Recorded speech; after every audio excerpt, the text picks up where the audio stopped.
Commentaire de saint Thomas d'Aquin sur l'évangile de Jean, chapitre 8, suite. Mais Jésus, se redressant, lui dit : « Femme, où sont ceux qui t'accusaient ? Personne ne t'a condamné ? » Celle-ci lui dit : « Personne, Seigneur. » Alors Jésus dit : « Moi non plus je ne te condamne pas, va et désormais ne pêche plus. » L'évangéliste montre ici que le Seigneur ne s'est pas écarté de la miséricorde, et cela en rendant un jugement de miséricorde. D'abord il interroge la femme, ensuite il lui pardonne, enfin il l'avertit. Il l'interroge d'abord au sujet de ses accusateurs. C'est pourquoi l'évangéliste dit « Jésus se redressant », c'est-à-dire détournant son visage de la terre sur laquelle il écrivait, pour se tourner vers la femme, lui dit « Femme, où sont ceux qui t'accusaient ?» Il fait de même à propos de la condamnation en demandant « Personne ne t'a condamné ?» Et celle-ci répond « Personne, Seigneur. » Ensuite Jésus lui pardonne.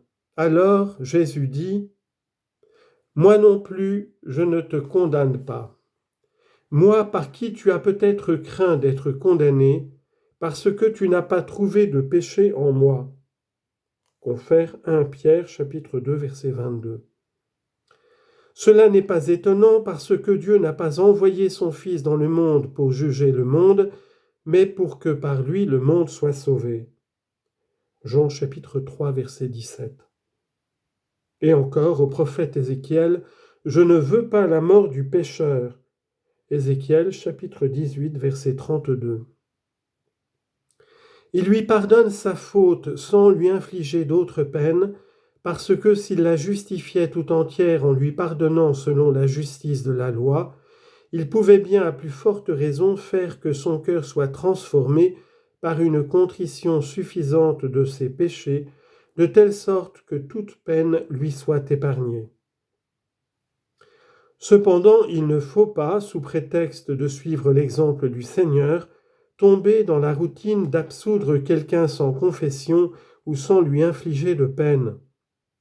Le Christ eut en effet l'excellence dans les sacrements et put conférer l'effet du sacrement sans le sacrement lui-même, ce que nul homme ordinaire ne peut faire.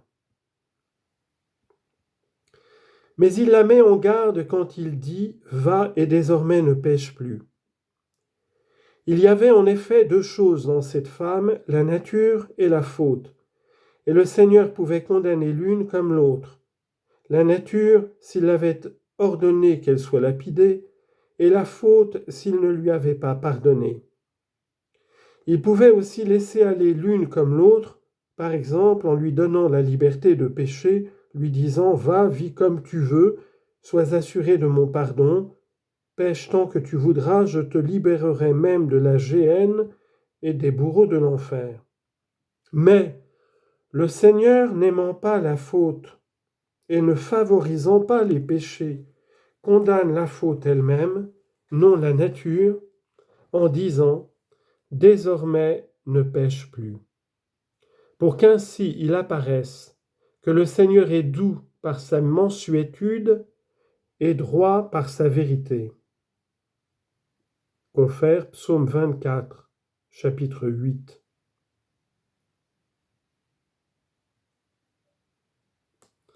La puissance illuminative de l'enseignement du Christ. Après avoir introduit le Christ en train d'enseigner, l'évangéliste montre ici la puissance illuminative de son enseignement. Il expose d'abord la puissance illuminative elle-même, puis il met en lumière ce que dit le Christ, ce que le Christ en dit. Sa révélation.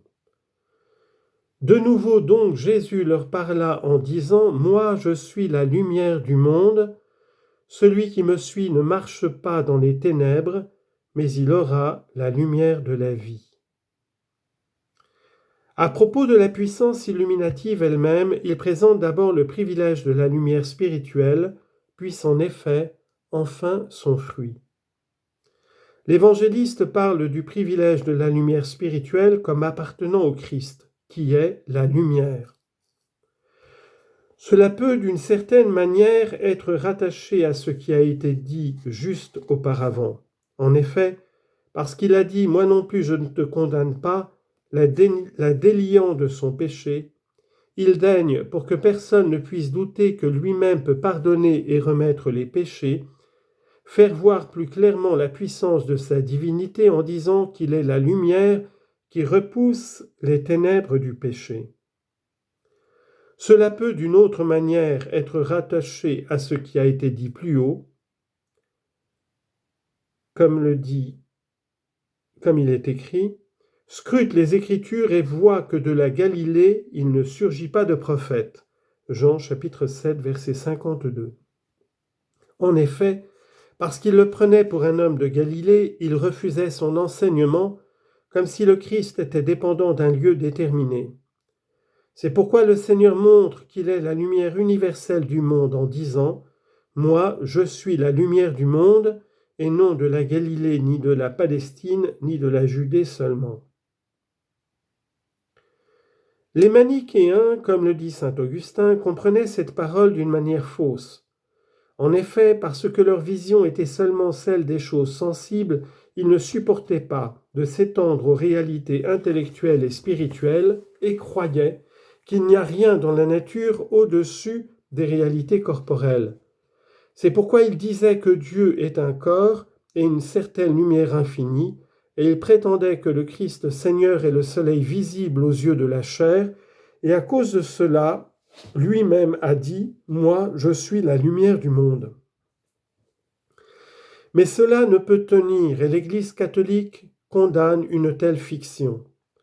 Car le soleil corporel est la lumière que les sens peuvent atteindre, et c'est pourquoi il n'est pas la lumière suprême, mais cette lumière suprême est celle que l'intelligence touche, qui est la lumière spirituelle propre à la créature spirituelle. Le Christ dit ici de cette lumière « Moi, je suis la lumière du monde ». C'est d'elle qu'il avait été dit plus haut. Il était la lumière, la véritable, qui illumine tout homme venant en ce monde. Jean chapitre 1, verset 9.